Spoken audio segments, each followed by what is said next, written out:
A4 westbound in Bracknell Forest between junctions 8 and 10. In Derbyshire, congestion affects the A38 southbound between the A50 and A5132 junctions. In Staffordshire, the A38 northbound faces heavy traffic between the A5121 and A5132. The M62 has delays on its clockwise exit slip at junction 18 due to a police incident. And on the trains, significant disruptions impact services between Dumbarton Central and Westerton. For more travel news, go to gbnews.com. There's just 2 weeks left to see how you could win your Christmas this year paid for by us. First, we'll give you an incredible £30,000 in tax-free cash. Then we'll give you a further £10,000 cash to spend on all your Christmas presents, even the tree. Christmas lunch, that's on us too, with £1,000 in shopping vouchers to spend at your favourite supermarket. Finally, a GB News Christmas goodie bag. For another chance to win, text WIN to 63225. One entry costs £2.50 plus one standard network rate message, or text BONUS to 63225. 5 entries cost £5 plus one standard network rate message. Go to gbnews.com/win. Entries start at £2.50. Call 0903 686 3232. Calls cost £2.50 plus your network access charge, or post your name and number to GB17 PO Box 8690 Derby DE1 9TT. UK only. Entrance must be 18 or over. Lines close at 4 p.m. on the 28th of November. Please check the closing time if listening or watching on demand. Westminster, the ultimate clique. And you're fighting like rats in a sack. But here on the Camilla Tominey Show, we ask the questions the establishment media is too scared to ask. OK, let me ask you a straight question, because I know you're a straight-talking politician. Whether it's net zero, illegal immigration or law and order, nothing is off limits. You had the power then. Yeah, as I and say, now you've lost it. That's the Camilla Tominey Show, a politics show that's fearless. But no, let me finish my question if you don't mind, because it is my show. Sundays at 9:30, only on GB News, the People's Channel, Britain's news channel. Join me, Nana Akwe, for an informative, interactive news programme with a difference. It's fun. No, he didn't say that, Dave. I'm so surprised. I think there's an element of truth to that. Join me from 3 p.m. every weekend, only on GB News, Britain's news channel. Hello, good evening and welcome to Farage with me tonight, your host Martin Daubney. It's 7 p.m. Well, today the Home Secretary Shabana Mahmood has defied the left wing of the Labour Party and announced what she calls one of the toughest and most significant asylum reforms in recent history. But are we on the precipice of yet another Labour Party rebellion? Well, meanwhile, in tonight's show, I'll be joined in the studio by the Reform UK Deputy Leader and the head of their Doge Department, Richard Tice, as early today he claims that the party has slashed local spending by £300 million and also filled in more than 130,000 potholes. And we'll also be discussing the couple whose story utterly shocked the nation when they were arrested by 6 police officers for what was said online about their child's school. The police have now agreed to pay an astonishing £20,000 in damages, 20 grand for the old bill, poking their snouts into a private WhatsApp group. What on earth is the nation coming to? Plus, also tonight, astonishing new data has revealed that a whopping 66%, that's right, 2/3 of all refugees are on universal credit. That's more than 3 times the rate of the British population in data that came out just today. Hot off the press, I'll be joined by Rob Bates from the Centre for Migration and Control. Now, to our top story tonight, just over 1 hour ago, the Home Secretary, Shabana Mahmood, announced a raft of reforms in the House of Commons, saying to the British people the asylum system feels out of control and unfair. Well, Shabana Mahmood said that while the asylum claims across Europe are falling, those of the UK are rising, criticising the relative generosity of the system. She made refugee status only now temporary. Well, it focused specifically on stopping so-called pull factors to Britain for illegal migrants and also ramping up removals. The Home Secretary said that asylum seekers will be returned home once their country is deemed safe. And most will face a 20-year wait before applying for permanent settlement. Well, Ms Mahmood added that family reunion will only be possible under the most extreme of circumstances. She issued a specific warning to Angola, to the Democratic Republic of the Congo and to Namibia. By the way, they are minnows in the scheme of things, saying if they do not comply with accepting their illegal migrant returns, then the government will impose visa penalties on them. And the Home Secretary reiterated the government's promise to end the use of asylum hotels by the end of this Parliament. She said that once again, adding that Labour are looking at former military bases as a solution. Well, Shabana Mahmood said the government must restore order and control, words that no doubt will ring true with every single person watching this show now. Tough talk, but is the talk enough? Or is it just, once again, more hollow words? Well, to discuss this, I'm joined in the studio by the Research Director of the Centre for Migration Control, Rob Bates, as well as GBNews' senior political commentator, Nigel Nelson. Gentlemen, so let's start on our top story, the only story in town. We were forced to wait, Rob Bates, through three urgent questions. I put it to you, three urgent questions about Mel Stride banging on about the government being briefed on the budget before it went out. A Plaid Cymru MP banging on about small modular nuclear reactors in Wales. A Lib Dem MP banging on about a river of rubbish. Important, but I put it to you, not urgent. When we finally got round to Shabana Mahmood talking to us about this so-called toughest Danish-style clampdown, there were some interesting details. The point is, was it firm enough, or is it just yet more hot air? Well, over the weekend, as they were trailing this policy document, I was thinking to myself, well, on my neck, they're talking quite tough here. They're putting in place maybe a set of measures that would actually go further than the last Conservative government were able to manage. I think actually now what we've seen, this document has been published. Effectively, we were being spun really a pack of lies. This is a policy document that goes nowhere near addressing the fundamental issues. It would actually end up potentially opening up a large, uncapped at the moment, scheme for safe and legal routes. We don't really know the purviews of that yet. We don't know how many people, we don't know from where. I think really actually what they've done is they've tried to hide a lot of pretty soft measures behind tough rhetoric. You know, so much of the discourse over the weekend was focused on this idea that jewellery was going to be seized by asylum seekers to pay for the costs of processing them. I am now convinced that the only reason that was ever even doing the rounds in the media was to sort of make people think that red meat was being thrown and that actually this government was going to do whatever it takes to give the taxpayers of this country a fair deal. But now we've seen the actual policy documents, I'm convinced that actually Mahmood has really caved into her backbenchers, has actually done probably a proposal here that would put us in a worse situation than we already are. One thing that leapt out straight away was the increase in the money paid to people to get them to leave our country. It's currently capped at £3,000 per illegal immigrant. In Denmark, the scheme that's being emulated, it's an astonishing €27,000 per person. It's about 25 grand. Rob Bates, I put it to you, it's bad enough that we pay 500 quid for an Ethiopian rapist to leave the country. 25 grand for somebody who's come here illegally to leave the country. That's taking the rise. Well, and that figure will probably over the next few years continue to rise in terms of the amount we're offering asylum seekers or illegal migrants to leave the country if we don't make it perfectly clear that the Home Office and immigration enforcement is going to move heaven and earth to make sure that any illegal migrant in this country is identified, detained and deported. Because if you don't make individuals think that there is a real threat of them being put in a detention facility and removed from the country, then they're more likely to hold out for more and more money, effectively wanting a bigger bribe than they would otherwise be given. And I think we need to really recognise actually that the immigration enforcement system in this country has been so woeful that we've effectively relied for far too long on voluntary returns to make up a bulk of people being removed from this country. So we've almost got our priorities askew in that regard. I think we need to really increase the amount we give to this organisation, immigration enforcement. Its budget is actually smaller than some county councils' annual budgets. So just to give you a scale of sort of how emaciated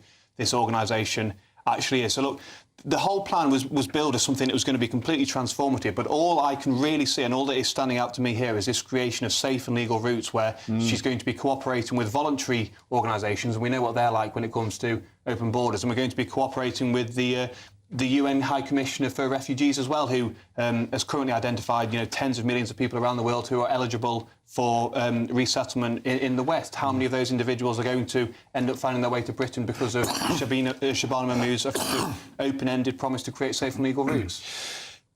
Talk then turned to Article 8 of the European Convention on Human Rights, the much abused route, for example, chicken nuggets that are unacceptable, the fact that people can marry somebody who's dead to stay in the country, the fact that foreign jails are too small, the absurdity that allows people the right to a family life. Miss Mahmood accepted that British courts have adopted an ever-expanding interpretation of the European Court of Human Rights. That's putting it mildly.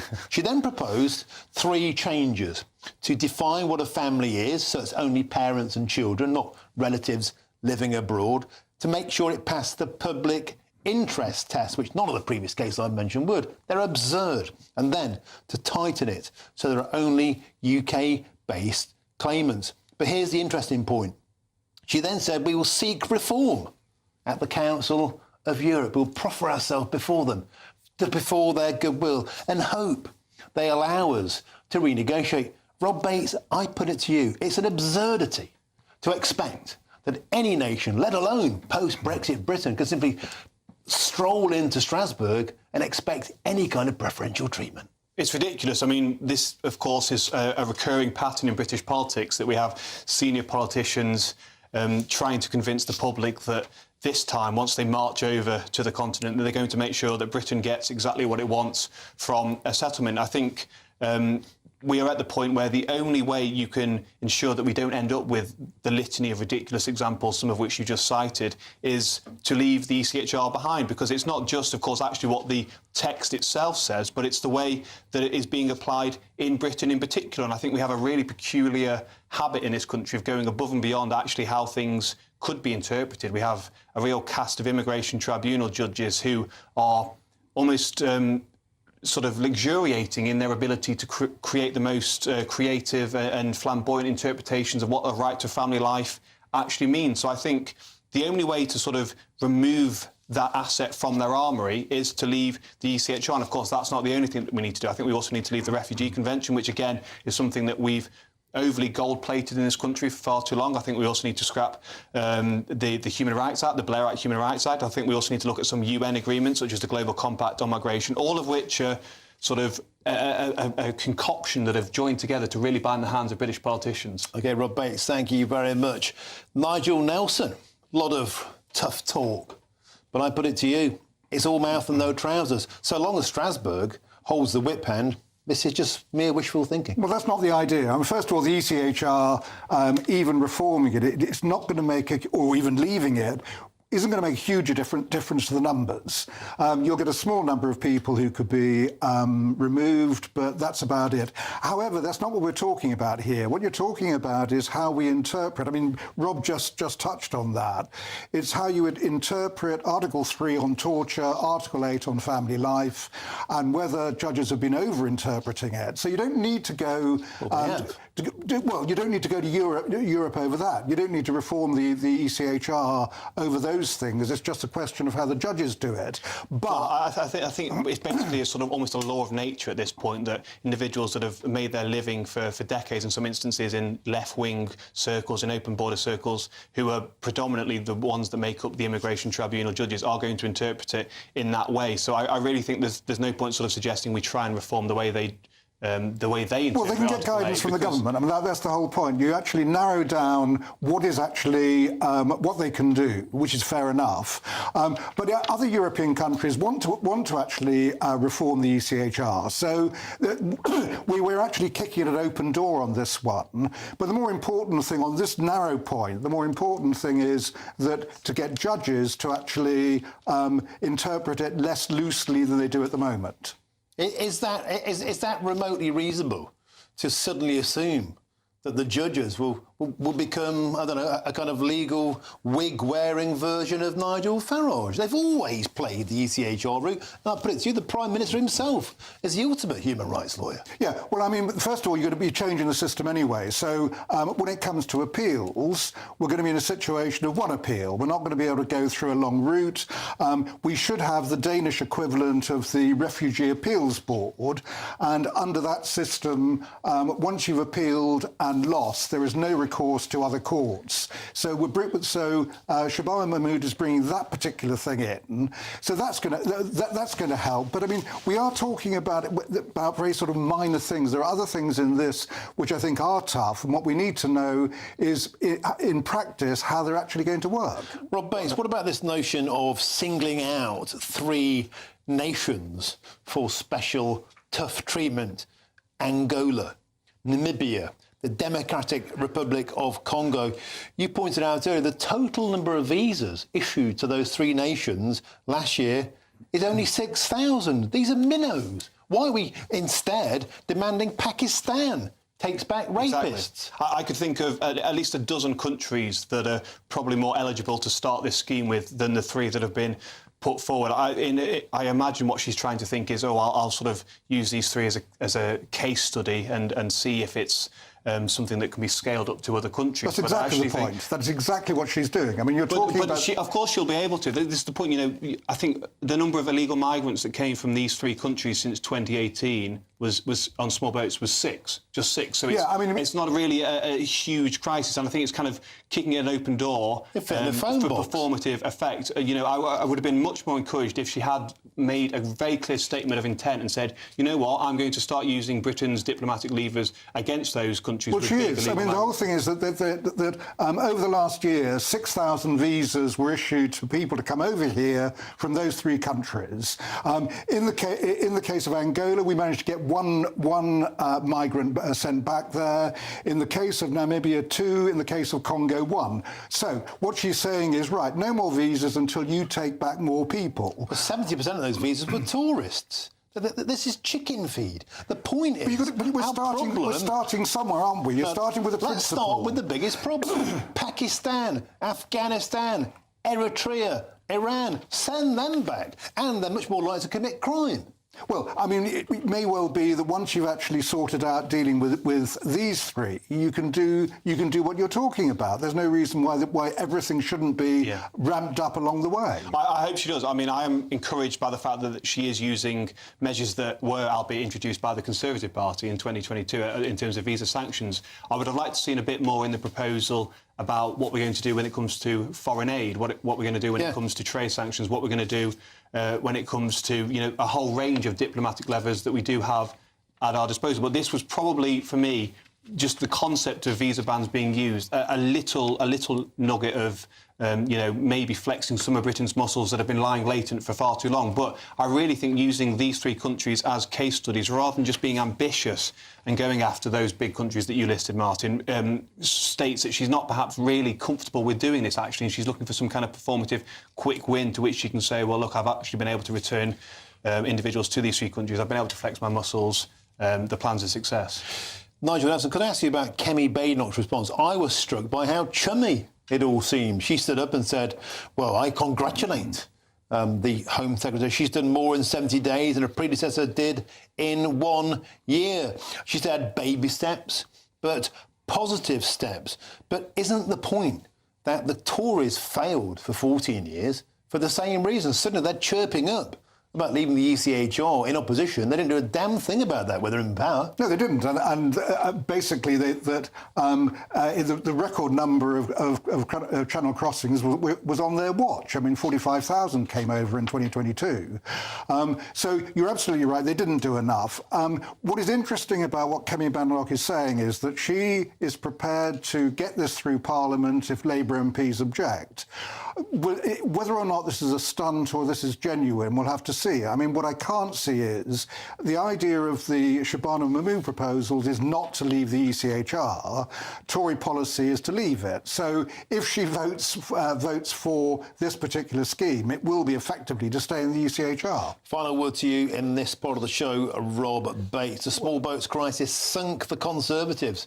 Have you seen enough today to prevent the Labour Party also meeting a similar grisly fate? No, and I think if they play politics and actually end up voting for this deal to help Mahmood get this deal through, I think actually they've probably compounded their already pretty dire reputation on this issue. I think the safe and legal route, it cannot be overstated that this is a huge, huge potential issue for this country. This is something that could potentially see tens of thousands, maybe hundreds of thousands. We just don't know. But we don't know what the cap is. No, we don't. But the idea is to actually cap it. Well, and that cap is pending. And there will have to be places where they can come over here, which means communities stepping up. But how that works, I don't know. The scary thing about the cap is it's going to be open to a consultation, and anyone that knows anything about how government works is they know every single consultation that ever gets run effectively gets hijacked by left-wing activists, by open board of advocates, by kind of vested interests. They all insert their ideas. The civil servants get a bit muddled. They end up thinking that what they're being presented with via this consultation is, in fact, just sort of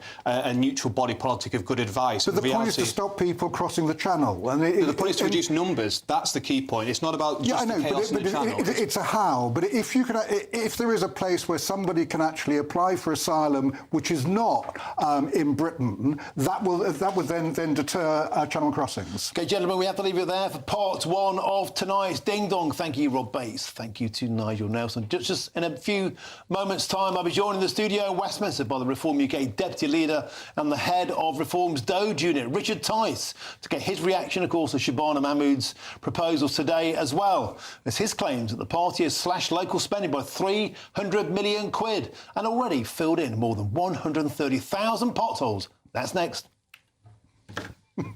Hello, mate. Bye. We did a good job there filling that one. Gonna keep going, mate.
Mornings don't have to be tiresome, especially if you have the right company. Wake up to news as it happens, opinion and debate, and of course, a little bit of entertainment too. Because when the kettle's on, we're on. That's Breakfast on GB News, a show worth waking up for. Every morning from 6 a.m. Only on the People's Channel, Britain's news channel. We'll spread the news, you spread the word. From the school run to the home run, watch a new show for all of Britain. So he can say whatever he wants. A straight-talking show where all voices are heard. And, you know, when are we going to stop talking about smashing the gangs and actually do it? With the stories that matter from every part of our country. There's a bit of a crash landing there for your Chancellor. Bold, fearless and standing up for you. That's me, Martin Daubney, 3 p.m. till 6 p.m, weekdays, here only on GB News. The People's Channel, Britain's news channel. Westminster's full of talk, but out here, it's the real world. Am I allowed to talk then? No, that's it. This is where it matters, real people and real lives. That's what politics is all about. The fact has Trump made a good start? No. Straight answers, no spin, and just a couple of pints. How many fingers have I ever got up? About 10. So join me for Lee Anderson's Real World every Friday at 7 p.m, only on GB News. The People's Channel, Britain's news channel. Welcome back to tonight's Farage with me, your host, Martin Daubney. Now, full reaction, of course, to that statement by Shabana Mahmood in the House of Commons earlier on the illegal immigration crisis. Will it be enough to save the Labour Party from sinking, as the Tories did before them? Well, somebody who'll be praying it's enough is the Labour Party for Bassett Law, and that is Joe White. Joe, welcome to the show. It's a pleasure to have your company. We all listened in with eager ears, waiting for tough red meat. I put it to you, there's a lot of rhetoric today, but is there any substance? And so long as the European Convention on Human Rights, so long as the Council of Europe holds the whip hand, this is all hot air, isn't it? It's about, we've got a Home Secretary who's determined to write our legislation and sort out this mess that we're in. This is welcome not just by myself, but most other Labour MPs, and we're determined to get this legislation through. More will be coming down the line. This is just the start, and I welcome the fact that if an asylum seeker comes here, they know that their stay is temporary and that it's expected that they should return to rebuild the country that they've come from. If they do stay, there's an expectation that they contribute either through learning new skills or through working, and that's absolutely essential. What's also important is if somebody who comes here with resources, they should be expected to cover the costs of their claim. It should not be up to the tax with the responsibility of the taxpayer. So there's much new rules and regulations coming through, and I welcome whatever steps this government takes to tighten up illegal immigration, but also to ensure that the system is fair and not abused. Joe White, I think a lot of people listening in will completely agree with that notion, that people should return to their nation once it's safe. Why don't we start with Syria? There are 50,000 Syrians in Britain. It's been deemed a safe nation. Let's get them straight on the first flight home. Well, so some have already returned voluntarily. I know that other nation states across Europe have already determined that they should return, and I think we should be returning them as soon as it's possible to do so. What about this notion, Joe White, of paying eye-watering sums of foreign nationals to go home? We've seen the outrage of GBNews viewers where we saw an Ethiopian rapist paid 500 quid to clear off back home when he should have been deported for free. And the Danish-style model pays up to 27,000 euros for each illegal immigrant. The current cap in the UK is three grand. Miss Mahmood today didn't mention any numbers. Would you back a plan to pay £25,000 to get rid of each illegal immigrant? No, but certainly if there's going to be a legal challenge, is what happened to the chap who's paid 500 quid. It's cheaper to give him 500 quid than put him to go through the courts, and we got him out the country the same day. So, sometimes it's a cost worth paying. Making a payment for somebody to return rather than being a burden on the state, I think sometimes that is also a cost worth paying. But €24,000 is something I would blanch at, and it has to be something that's reasonable, that makes them think, well, I'm better off in the country where I came from, and gets them on the plane and off they go. OK, Joe White, the Labour MP for Bassett Law, thank you very much for joining us on the show tonight. Back to the studio now. I'm joined by Richard Tice, Deputy Leader of Reform UK, as well as the Chief of your party's DOGE unit. Richard Tice, may I get your response to today's announcement? Is it all mouth and no trousers? Well, they've essentially been copying the sort of rhetoric that we were talking about a couple of months ago when we announced our Operation Restoring Justice, Detain and Deport. But everybody knows that it won't have the backing of a significant chunk of the Labour Parliamentary Party, and it won't get past the human rights lawyers, our own Supreme Court and the European Court of Human Rights. And that's why, for all the noise, all the bluster, this will make no difference whatsoever. You have to leave the European Convention on Human Rights. You have to repeal our own Human Rights Act that essentially copies the ECHR. When you do those two things, then all of these measures announced could be enacted. But until then, frankly, it doesn't amount to a row of beans. Despite all of the rhetoric and the hopes of people like Joe White that you heard there, already there's a mini rebellion brewing in the Parliamentary Labour Party.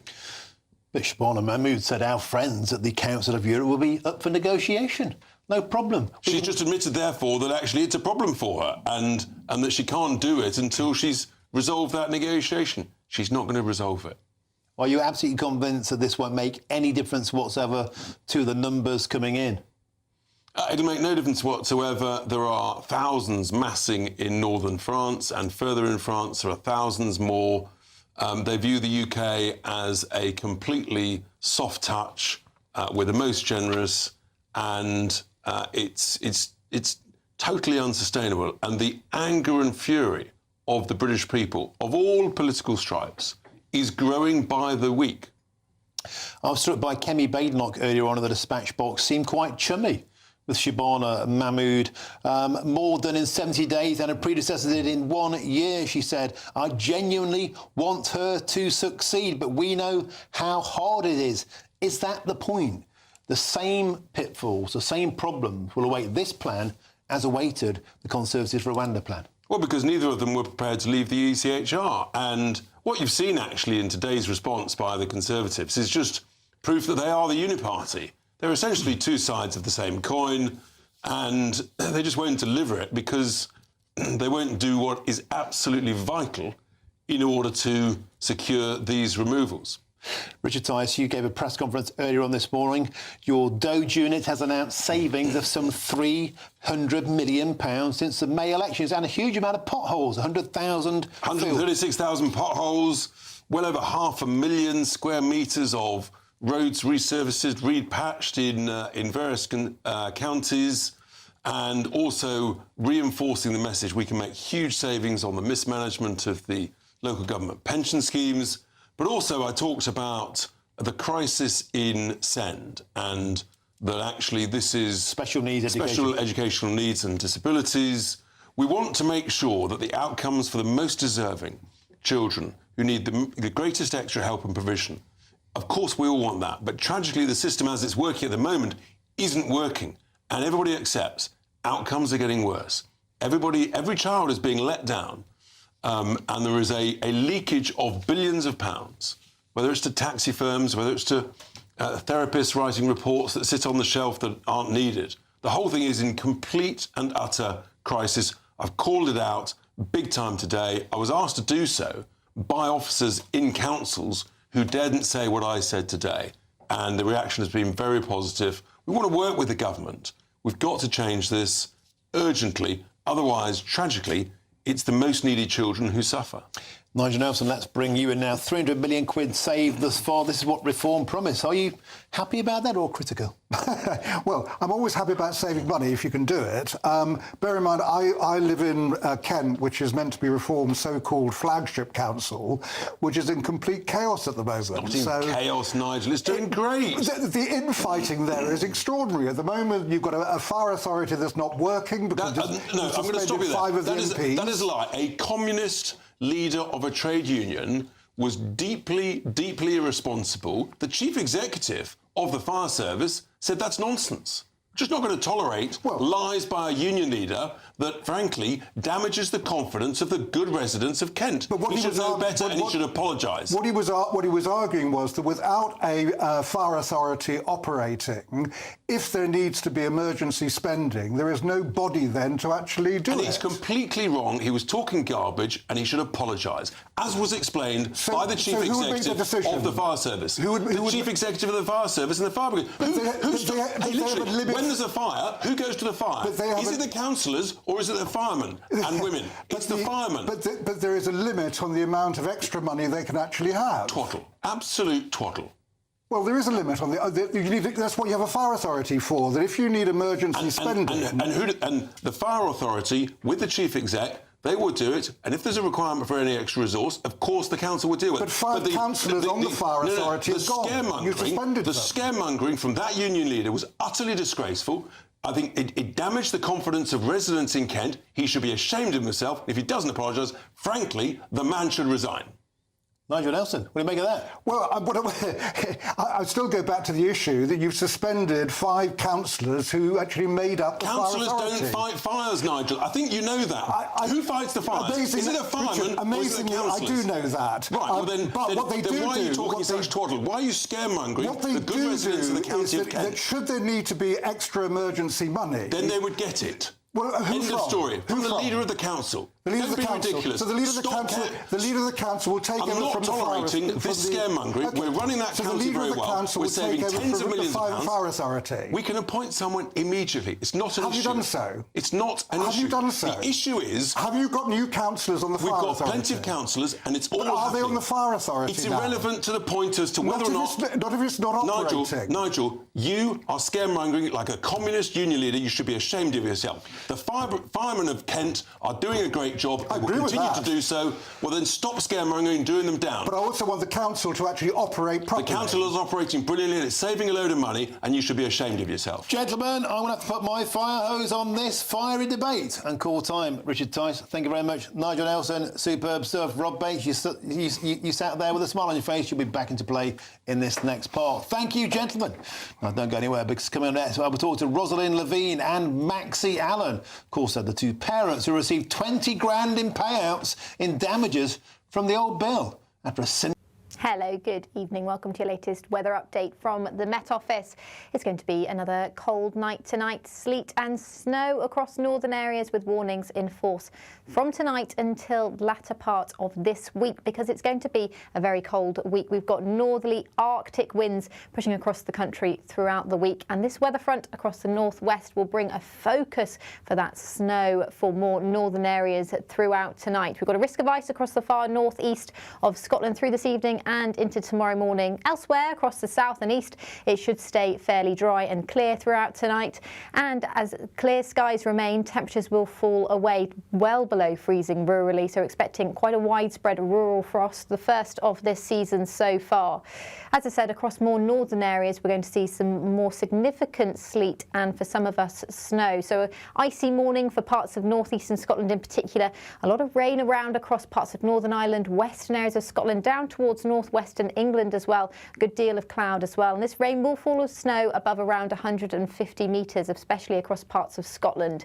And we'll continue to see quite persistent rain on and off throughout Tuesday, all the way through until Thursday. So we're going to start to see snow accumulations building up on higher levels, which could bring some disruption to travel on higher routes. Across more southern areas, much of England and Wales, it should stay largely dry through much of the morning, but as the afternoon goes on, there'll be more in the way of cloud and a few showers around as well. And temperatures a little bit higher than today across the far south and west due to more cloud around, but it's going to feel quite wintry throughout much of this week. Some rain across the far south and east through Wednesday morning. That will clear away as the day goes on. Then we'll continue to see this brisk northerly wind bringing some snow showers to northeastern areas of England. So we've also got a snow and ice warning in force here, as Wednesday and Thursday is looking like the coldest part of the week. So it will get colder as the week goes on. Bye-bye.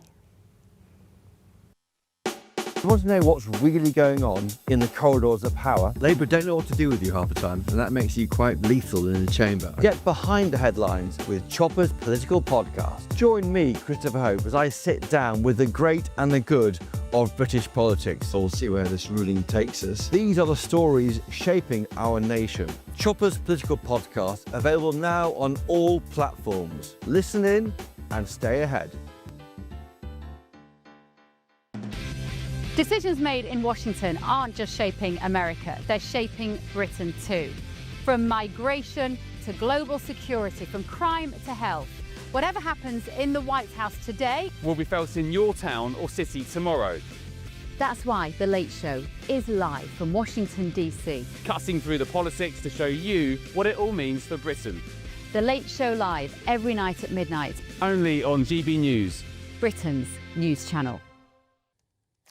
And welcome back to Farage. With me tonight, your host, Martin Daubney. It's been a lively show thus far, and it's about to get livelier because two parents have received £20,000 in damages after a simple school dispute resulted in their unlawful arrest. Yes, Maxie Allen and Rosalind Levine were arrested over messages in a school WhatsApp group on suspicion of harassment and malicious communications. Well, Hertfordshire Police originally defended their arrest, but have now admitted it was unlawful and agreed the astonishing 20 grand payout in damages after Hertfordshire Constabulary concluded there was no case. Well, it's another astonishing waste of public money, but I'm joined now by the victorious couple who won that payout, and that's Maxie Allen and Rosalind Levine. Welcome to the show. It's an absurd story in many ways. Once again, it's the police policing, things they should have no involvement in. How about solving some real crimes? But they poke their snouts in your business, and what happened next? Well, what happened in the end, as you say, Martin, is that the police have admitted liability for unlawful arrest and paid us damages and paid our costs. What they haven't done, of course, is given an apology, which a few people have asked us about today. But I suppose, you know what? Sorry is not a word in the police vocabulary. And I never thought they would say sorry. I think they got a bit too much pride for that. So we were never going to get that word. But realistically, at the first opportunity, really, they have thrown in the towel. And I think this was never about money. This was about the liability. But realistically, the damages, the costs and that admission, I think that says sorry louder than the 5 actual letters would have done. And Rosalind, the point here is that your child has special needs and you're being a parent who would do what any parent does. You're caring, you're involved. Why on earth did the old Bill get involved? 6 officers turned up. Well, that's a really good question. I mean, we're just like any other parents of a child who has special educational needs. You fight for your child. They had told us at one point to remove her from the school. That was the police had told us that. Not that it had anything to do with them, where our child goes to school, but none of it really made any sense to us. But the point is, here we are, and, nobody's going to turn their nose up at a £20,000 payment, especially this close to Christmas. But what a spectacular and ridiculous waste of public money, Maxie. Well, yes. I mean, if you add up the cost of it, not only our damages and legal costs, but their own lawyers' costs, the cost of the investigation, the cost of 6 police officers, the time the police must have spent on this case is absolutely mind-boggling. And why they did it, why they made that decision to arrest us, we're never going to know the answer to that. No. It's going to remain a mystery. You do have to ask yourself how a state primary school got itself involved in a wrongful arrest case. And that must be a first. I mean, how on earth did that happen? There are some other questions to answer. But the thing is that it's very difficult to know with cases such as ours whether it is the police acting far too heavy-handedly or whether the original complaints are unrealistic. And I do kind of wonder, I mean, it's easy to blame the police for these stories, but and the police do have some culpability with our case. But there is a bit of a kind of an Amazon or Uber Eats culture with the police. You want something, you press a button. You want a takeaway, you press a button on your phone. You want someone shut up, you call the police. And I think it is kind of almost down to all of us as citizens to be judicious and sparing about and only get the police involved as an absolute last resort if there really is something terrible going on, not to use the police as a weapon and not to use them as a fishing exercise. And Rosalind, may I ask you, any parent, feels very protective of their child. Your child has special educational needs, as you pointed out. Is your daughter okay? This is quite an ordeal for a child to have to go through at the best of times, let alone if they're already kind of have special needs. Yeah, I'm glad that you asked that question, because I think what gets forgotten here is that at the centre of all of this was a 9-year-old child who was vulnerable. And, it impacted her. But when we were banned from the school, that really impacted her because it meant that her parents couldn't take her into school or pick her up or go to a Christmas show or go to parents' evening. So she was impacted that way. And then on the day we were arrested, I didn't show up to pick her up from school. It was her third day in a new school and I wasn't there, and a neighbour had to show up to pick her up. And we eventually had to explain everything to her. And it was really upsetting. It was the whole thing has been incredibly upsetting for her. And we've explained things the best that we can to her, and reassured her that, the police don't always get it wrong. They just did in our case. And the police are there to help you. We've kind of reassured her, and she's okay. I think, it's impacted the both of them, but I'm hoping that, now this kind of is, hopefully we can put it behind us and move forward. Well, thank you very much, Rosalind Levine and Maxie Allen, for joining us, and a wonderful Christmas to you and your beautiful daughter. Thanks for joining us on the show this evening. It's a tremendous pleasure to have your company. Thank you. Now let's get back to my panel for a quick reaction. Nigel Nelson, it's absurd. We can't get a copper if your house gets broken into, if you're mugged on the street and they're wasting 6 old bill for a wrongful arrest about a WhatsApp group. It's ridiculous. Yes, it is. And that is why they've been given compensation of £20,000. What this appears to be is a systemic failure by Hertfordshire Police. No individual officer has been accused of any misconduct, so it wasn't the officer's fault they actually went round there. They were sent there by somebody much more senior, but they have paid the compensation. I was only following the orders. Well, that's what the police do. So on that basis, if they'd overstep the mark as far as their instructions went, that would be totally different. But this is a failure by Hertfordshire Police. Of course they shouldn't have done it. The worst thing the couple ever said on their WhatsApp groups was that somebody at the school was a bit of a control freak. They weren't talking about let's burn the school down like Lucy Connolly was doing about hotels. It was a completely different case. They deserve their money. OK, let's get a statement in now from Hertfordshire. No, let's get Rob Bates. Rob Bates, you've been waiting patiently during the last debate and this one. It is ridiculous. It makes a mockery of the idea that the police are policing without fear and favour. They're getting meddling into WhatsApp groups. It's stupid. Well, I just think this is why the world, pretty much, the Western world at the very least, is looking at our country, looking at the way we're being policed at the moment. Aghast. It's not just these kind of instances. It's, of course, people being arrested for tweets. It's people being arrested for what they comment online. And as far as I can decipher, these just seem like salt of the earth parents who are going to move heaven and earth to make sure their daughter gets the best start in life. Precisely. And I think, unfortunately, they've ended up sort of borderline brushing up against the law for no fault of their own, but probably, as the father said, because of vexatious complaints, because all too often now people realise that the police are so heavy-handed and jump into issues so gung-ho that they can be deployed in a sort of politicised manner. They can be used as a kind of weapon to help settle debates that should really just be sorted out over the garden fence. OK, Rob Bates, thank you very much. Now, we do have a statement from Hertfordshire Police, and they told GB News this. Whilst there are no issues of misconduct involving any officer in relation to this matter, Hertfordshire Constabulary has accepted liability solely on the basis that the legal test around necessity of arrest was not met in this instance. And therefore, Mr Haddo Allen and Miss Levine were wrongfully arrested and detained in January 2025. It would be inappropriate to make further comment at this stage. Now, meanwhile, a spokesman for the school told GB News this. We contacted the police following a very high volume of direct email correspondence and what we considered upsetting and derogatory social media posts on Facebook and WhatsApp from 2 parents. As a school, we welcome dialogue with parents. However, the nature and the large volume of the communication and public posts meant that the school were no longer able to manage using normal internal procedures. Well, thank you, Nigel. Thank you, Rob. Don't go anywhere, because coming up in just a moment, astonishing figures out. And one of the most significant pieces of data released in the last 18 months. We've got exclusive data of the number of refugees claiming universal credit in Britain. It's eye-watering. Don't go anywhere.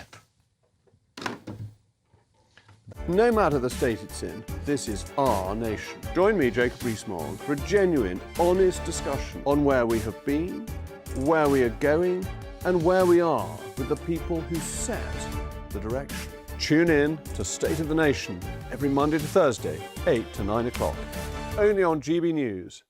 Exciting news. Every Friday, my Patrick Christie's Tonight Show is going to have a twist to it. We're welcoming some special guests. You. That's right, on Fridays I'm going to be doing my show in front of a live studio audience because this show is about you and what you have to say. It's going to be the same big debates, same big topics, same big opinions, but every Friday night at 9 p.m. you are invited to come on down to Patrick Christie's Tonight to be a part of the action. Only on GB News, the People's Channel, Britain's news channel. Hi, I'm Michelle Dewberry, and my show is your opportunity to cut through all the noise and dive in headfirst to some robust debates. Ideas clash. Situation, isn't it? Because the failure is... You're deliberately avoiding my point. Nothing's held back. And if you think this is the end of it, wait for more. And we do not shy away from the difficult stuff. Sometimes I want to shake people and say, if only you understood. So join me on Jubes & Co. weeknights at 6 p.m. only on GB News, Britain's news channel. Mornings don't have to be tiresome, especially if you have the right company. Wake up to news as it happens, opinion and debate, and of course, a little bit of entertainment too. Because when the kettle's on, we're on. That's Breakfast on GB News, a show worth waking up for. Every morning from 6 a.m. Only on the People's Channel, Britain's news channel. We'll spread the news, you spread the word. From the school run to the home run, watch a new show for all of Britain. So he can say whatever he wants. A straight talking show where all voices are heard. And, you know, when are we going to stop talking about smashing the gangs and actually do it? With the stories that matter from every part of our country. There's a bit of a crash landing there for your Chancellor. Bold, fearless and standing up for you. That's me, Martin Daubney, 3 p.m. till 6 p.m. weekdays here only on GB News. The People's Channel, Britain's news channel. Britain was once the envy of the world. But look around. A nation that no longer knows what it is or where it's going. A country that's broken. How do we fix Britain? How do we bring it back? Friday night with Matt Goodwin at 8 p.m. only on GB News. Britain deserves a newsroom that puts the facts and your voice first. Well, and that's what you get on GB News. Lively debates, lively conversation. And we're not afraid to hold power to account. And each other. So join me, Andrew Pierce. And me, Miriam Cates, for Britain's Newsroom, weekdays from 9:30 on GB News. And welcome back to Farage with me tonight, your host, Martin Daubney. Well, as the government pledges to crack down on the asylum system, including the plan to remove the automatic right to housing and financial support for refugees, well, it just so happened that earlier today we received some truly shocking new data from the Department for Work and Pensions, and it's utterly damning for this government. Check it out, a whopping 66%, that's right, 2/3 of all refugees in the United Kingdom are currently receiving universal credit, and that's compared to much smaller amounts on other levels. Let's just get my next guest in straight away. Rob Bates, get straight in on this. You pointed this out to me earlier on. The numbers are simply eye-popping. On the day where Shabana Mahmood promised a huge clampdown, this is absolutely taking the mickey out of British taxpayers. Yeah, so it's good work by Oxford University Migration Observatory, which did this. I think what this data really shows is that this argument that we have been hearing for some reason in the last few weeks, that every individual coming across the channel is somehow a doctor and an engineer, is absolutely wishful thinking. It just simply doesn't bear out in the statistics. And when we're talking about the plans that have come out today, Mahmood's intention to effectively elongate the settlement route that it takes for those that have arrived in the country illegally, mind you, so they're still on a pathway to settlement, you realise that actually what we really are probably storing up for ourselves is pretty big fiscal contributions to make sure that these individuals are kept on welfare support for a long period of time. We already know that we're spending about 11 billion across the board for all foreign nationals, but I think actually what we're going to see as inevitably Mahmood's plans fail to tackle the problem is that the proportion of those claiming universal credit who are refugees is only going to surge. Rob Bates, we're always told that refugees come to our country and bring great value. They bring great richness, culturally, financially. Your figures blow that out of the water. Tell us the comparison for refugees in terms of universal credit, for example, versus the British population. So, yes, so what it shows is that 66% of those who are here as a refugee are on some form of universal credit support. Now, yes, some of them may be in work, but what that ultimately obviously suggests is that that nature of work is low wage and likely low skilled. We know from other studies from the Home Office that on certain refugee routes, just 1 in 10 of those individuals are actually economically active and in employment. But compare that 66% with where we are as the British population. It is about 18 to 19% of British working age nationals are claiming universal credit. So that gives you a scale of just how much there is a discrepancy and really actually how these claims that, asylum seekers are going to be an economic boon and galvanise our economy and productivity are really, really misplaced. And actually, I think that the most important element of this data isn't even really the refugee component. It is the component of individuals who have indefinite leave to remain that are on universal credit, which is almost 1 in 3 individuals who hold that indefinite leave to remain status are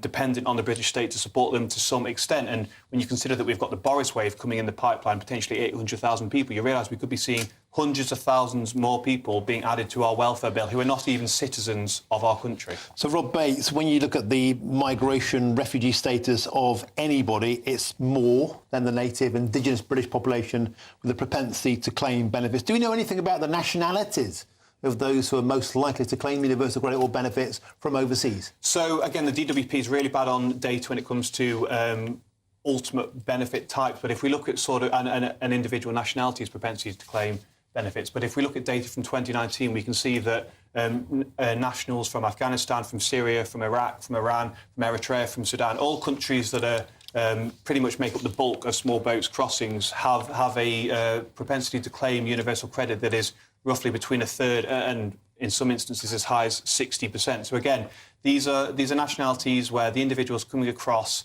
are not coming in to galvanise business, to invent, to really sort of fill those gaps in society. When we talk about the NHS, for instance, I actually think that we need to recognise that, just simply allowing grants to be waived through, asylum grants to be waived through, and these individuals to obtain this refugee status, all it really does, it doesn't foster integration. It just simply means that the British taxpayer is having to see more of his money going to individuals who have broken into our country.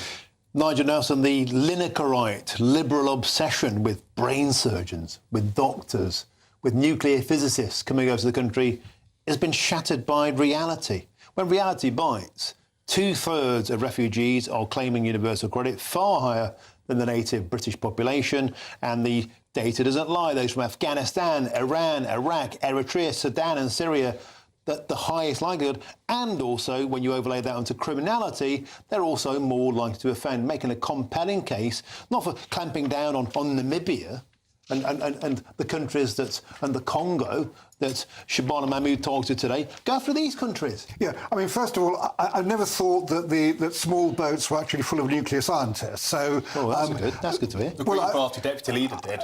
Well, I mean, the idea that they're all pouring over the channel that way seems to be ridiculous. The point here is, like all figures, it depends how you cut them. Universal credit's gone up, and the number of people claiming it's gone up by 1 million since this time last year. So we're now on more than 8 million claimants.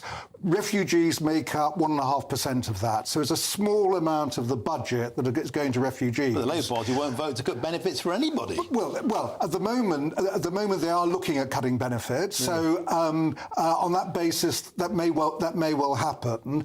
But a lot of this is to do with transferring people over from legacy benefits to universal credit, and that would actually account for the ones with indefinite leave to remain.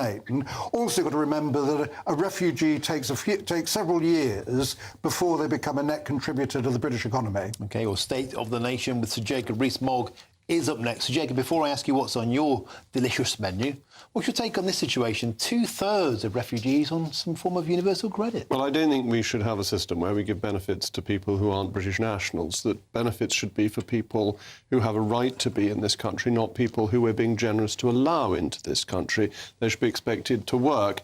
The reading at Mass yesterday was from Thessalonians, where St Paul, who's quite a hard-boiled egg, says if a man doesn't work, neither shall he eat. I'm not going quite as far as St Paul, but I think people should be expected to work if they get benefits in this country. OK, now on to that eating. What is on your feast of a menu tonight on The State feast of the menu today is more on Shabina Mahmood, the Home Secretary's efforts to control asylum. And what's interesting is that she's immediately run into political reality. And the political reality is she's getting more support from the Conservative Party than she is from her own backbenchers, with Labour backbenchers squealing like stuck pigs, whereas the Home Secretary is finding that the Leader of the Opposition is actually reasonably sympathetic, open to supporting her proposals. It's very hard to get proposals through if your own side doesn't back them. So other than destroying her own political ambitions, because Shabina Mahmood now won't be leader of the Labour Party, it's one thing you can be certain of, she probably won't get her policy through either. So you're hoping, not being chummy, not like a uni party, if the Labour Party are reliant on Conservative support, it holds It splits the Labour water. Party, yes. But they're in terrible trouble anyway. I mean, Keir Starmer is in trouble, facing leadership challenges right, left and centre, actually left and further left rather than centre and right, it has to be said. Superb stuff. So Jacob Rees-Mogg is up next with State of the Nation. Thanks to my panel. Nigel Nelson back on Wednesday for 3 hours of arguing. Rob Bates, always an absolute pleasure. So Jacob Rees-Mogg is up next. I'll be back tomorrow, 3 till 6 p.m. In the meantime, stay tuned. So Jacob Rees-Mogg is up next. There's just 2 weeks left to see how you could win your Christmas this year paid for by us. First, we'll give you an incredible £30,000 in tax-free cash. Then we'll give you a further £10,000 cash to spend on all your Christmas presents, even the tree. Christmas lunch, that's on us too, with £1,000 in shopping vouchers to spend at your favourite supermarket. Finally, a GB News Christmas goodie bag. For another chance to win, text WIN to 63225. One entry costs £2.50 plus one standard network rate message, or text BONUS to 63225. 5 entries cost £5 plus one standard network rate message. Go to gbnews.com/win. Entries start at £2.50. Call 0903 686 3232. Calls cost £2.50 plus your network access charge, or post your name and number to GB 17 PO Box 8690 Derby DE1 9TT. UK only. Entrance must be 18 or over. Lines close at 4 p.m. on the 28th of November. Please check the closing time if listening or watching on demand. Bold. They are under no illusion. Ray. Are you a human trafficker? Boundless. I've had enough of the nonsense, and I'm not afraid to say it. Don't get this on the BBC. Every weeknight, I tear through the headlines. The smell of gasoline. Should we be worried about it? From Westminster madness to cultural war chaos. What I'm going to do now is they are throwing things out the car as we speak. Get ready, Britain. Here we go. Patrick Christie tonight, weeknights from 9 p.m. only on GB News, Britain's news channel. Hi, I'm Michelle Dewberry, and my show is your opportunity to cut through all the noise and dive in headfirst to some robust debates. Ideas clash. Situation, no, isn't it? No, because the failure is you're deliberately avoiding my point. Nothing's held back. And if you think this is the end of it, wait for more. And we do not shy away from the difficult stuff. Sometimes I want to shake people and say, if only you understood. So join me on Jubes & Co. weeknights at 6 p.m. only on GB News, Britain's news channel. Mornings don't have to be tiresome, especially if you have the right company. Wake up to news as it happens, opinion and debate, and of course, a little bit of entertainment too. Because when the kettle's on, we're on. That's Breakfast on GB News, a show worth waking up for. Every morning from 6 a.m. Only on the People's Channel, Britain's news channel. We'll spread the news, you spread the word. From the school run to the home run, watch a new show for all of Britain. So he can say whatever he wants. A straight talking show where all voices are heard. And, you know, when are we going to stop talking about smashing the gangs and actually do it? With the stories that matter from every part of our country. There's a bit of a crash landing there for your Chancellor. Bold, fearless and standing up for you. That's me, Martin Daubney, 3 p.m. till 6 p.m. weekdays here only on GB News. The People's Channel, Britain's news channel.